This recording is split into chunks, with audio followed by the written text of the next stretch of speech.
ready? Mm-hmm. Okay. So, Peter, half Japanese. When did you first hear him?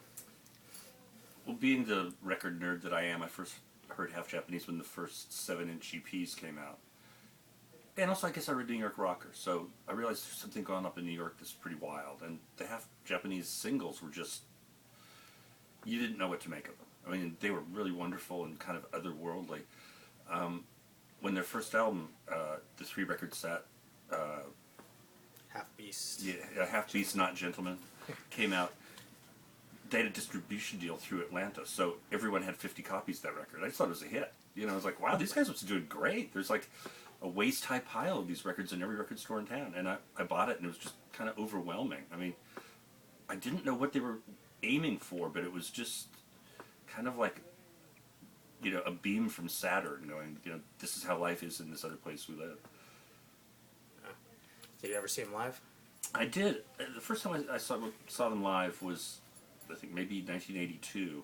And that really kind of made me realize what exactly is going on. Because, you know, punk rock was, one of the things was, well, you don't have to be, you know, Jimi Hendrix, all that. But you know what? You have to have the right t-shirt, have the right guitar, and the right leather jacket, and, you know, make the right poses.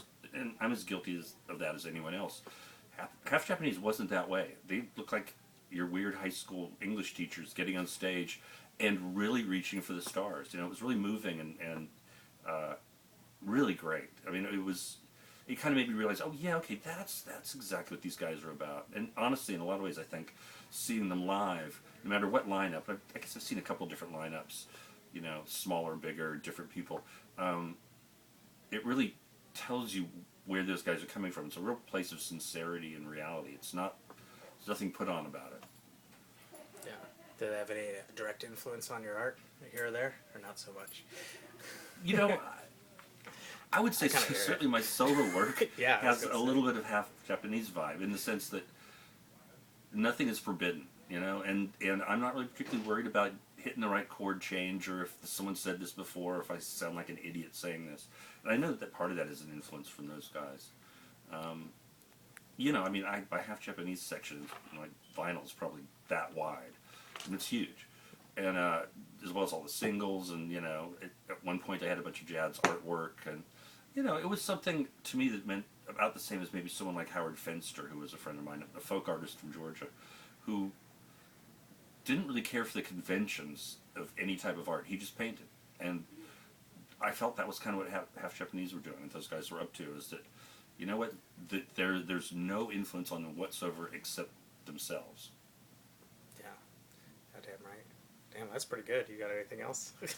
I mean, that's pretty... I'm trying to think. I mean, we could go into half Japanese's lineage and sort of place in the world and all that, but I don't know if that's our place to really... Yeah, you know, I don't know where I'd Exactly, put them. no. I mean, I would, you know, if I were going to describe it to someone who hadn't heard them, I'd just go, well, it's kind of not describable. They invented their own genre, and I'm not even sure what that is.